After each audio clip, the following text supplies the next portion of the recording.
Hey guys, welcome to Gregsbeerreviews today. It's Beer 30. Let's go take a walk, see what's in the fridge today.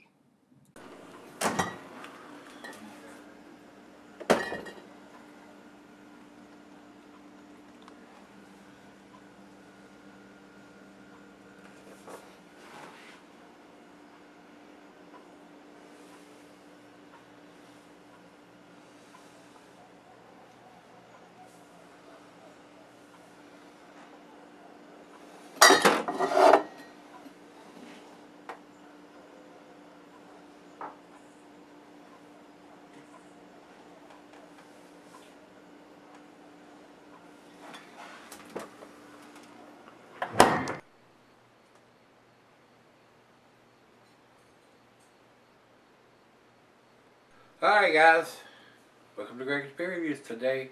I don't know what to expect from this. This is Arcadia Brewing Company's. This is their Shipwreck Porter Barrel Aged version. And I've seen from some of the other comments and people that have reviewed this beer that it was infected.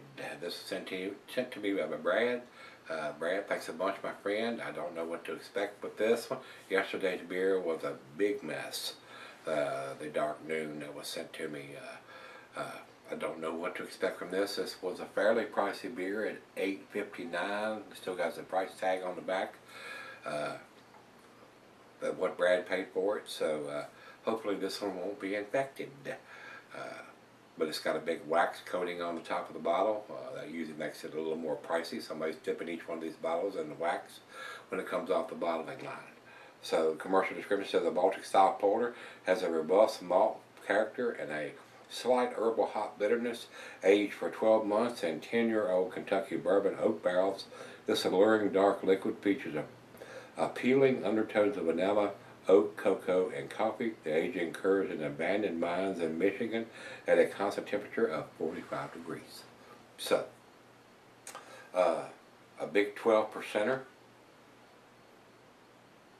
And Untapped has it at 50 IBUs, guys. So, let's see if I can carve something into this wax so we can get into it. I'm not a big fan of the wax, guys. I think it's like tips on a boar hog. It's useless. The beer is under carbonation. It's trying to get out, and air is going to have a hard time getting into a beer unless you're trying to age this thing for 20 years or more. I can't see why you would need to put wax on it unless it was a corked bottle and you want to lay it down like a wine bottle. So not sure other than being able to charge you more money for the beer why they would want to do this. It's just my opinion though, guys. I have a big problem with these wax jobs. Wax job, oh okay.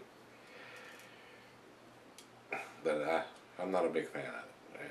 And everybody that follows me knows how I feel about this. So anyway, I think I got enough off to get the cap off of it. So let's see if I can do this without getting any wax into the beer and see if it's infected. Nice hiss. Into the glass we go. I will tell you, cuisine is barbecue cheese, the earthy camera fontina. The meat is beef, smoked meat, game, and grilled meat. Glass for the pint, becker, 9 tumbler mug, style, and side down. I'm using my favorite snifter glass. It says can be sold for a long period of time, guys. So, let's see what we got. Over into the light. It's pretty pitch black here, guys. I'm not even getting any mahogany colors down here. Let's get a nose to it.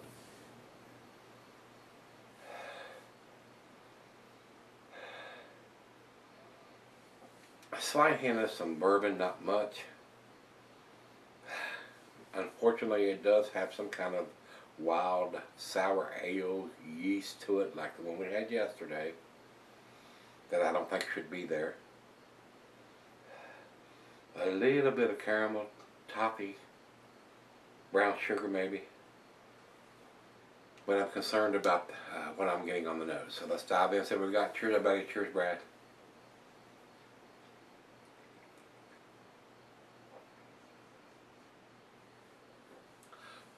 Well, I'm not getting that on the taste.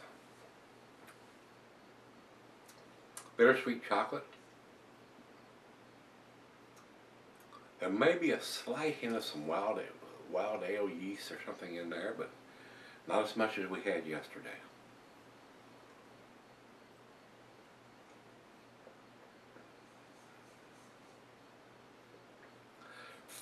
Slight hint of some astringency there, but nowhere near where we were at yesterday. It's actually not bad. I mean, it does have a decent taste to it. I like the bourbon notes that I'm getting.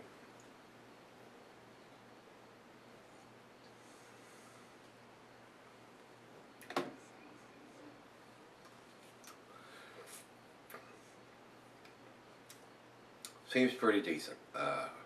Don't know if it's going to get to A category or anything like that yet. It's right out of the fridge, 40 degrees. I said just warm up a little bit and see how it opens up in the glass while I sip on it, and see where this one ends up. But I have seen some very negative comments on this, so let's see where it ends up. I'll be right back. Alright guys, I'm back. Been sipping on it for a little bit. This one has something going on in the beer. It's not quite to the levels of yesterday's beer with the super heavy astringent taste. This one has got a little bit of infection. I'm getting a little bit of that astringent, wild, tart, sour taste to the beer. Still enjoyable, but it's not, I don't think it should be there. And I don't know, and then when I go over to Beer Advocate,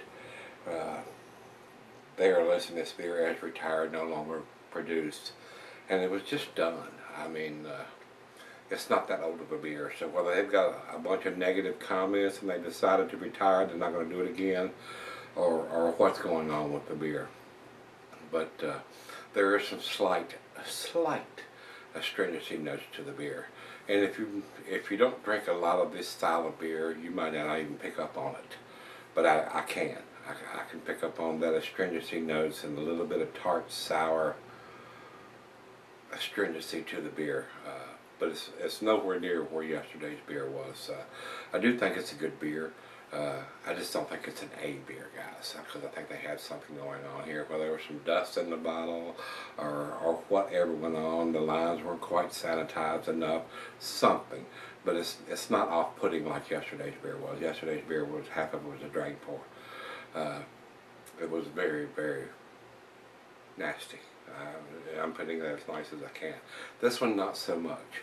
I am getting a little bit of the bourbon barrel notes, and they left it in the barrels for 12 months, it says here. So I am getting the bourbon notes, but I am getting some of that astringency. Slight, but it is there.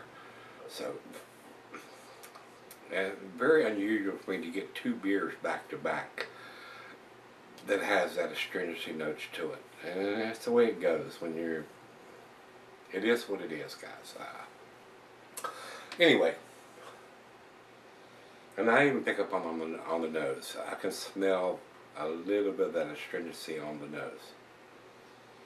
It almost has like a tart, sour, wild ale yeast smell to the beer, and I don't think that's where they were going with this beer. But it's not to the point where it's undrinkable like yesterday's beer was. But none of this was poured down the drain. So, final chug.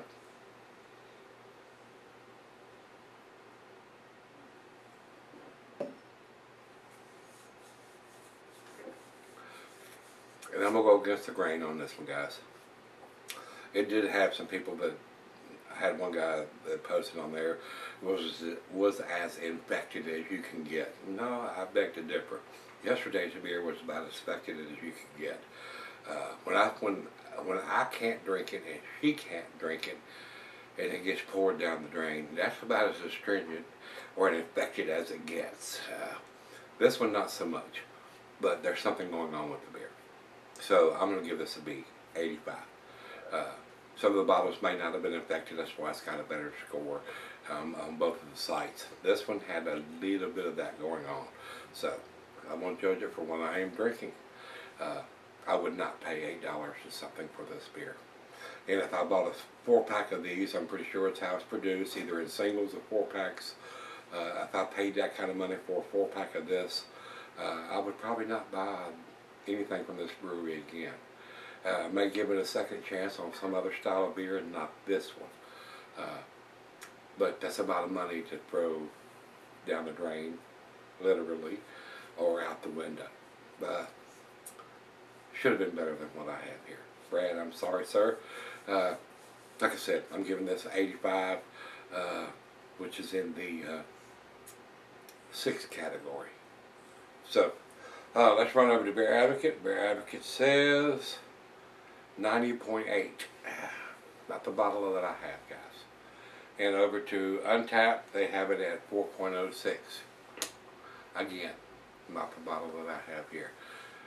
Definitely not a drain pour, but definitely something going on with the beer. So, if you had this one from Arcadia Brewing Company, this is their barrel-aged Shipwreck Porter. Let me know what you think. Decent beer, but definitely not to the A category by any means with the astringency that I'm getting off the beer. And it should not be there. So, especially for something that's been barrel-aged. And there's so many places you can pick up that astringency from the fermentation, from the barrels, from the bottling lines, from the bottles. There's just so many places you can pick up some of those off flavors, and this has got just a little bit of that going on. So, if you've had it, let me know what you think, guys. Until we meet again, let's go see what's in the fridge.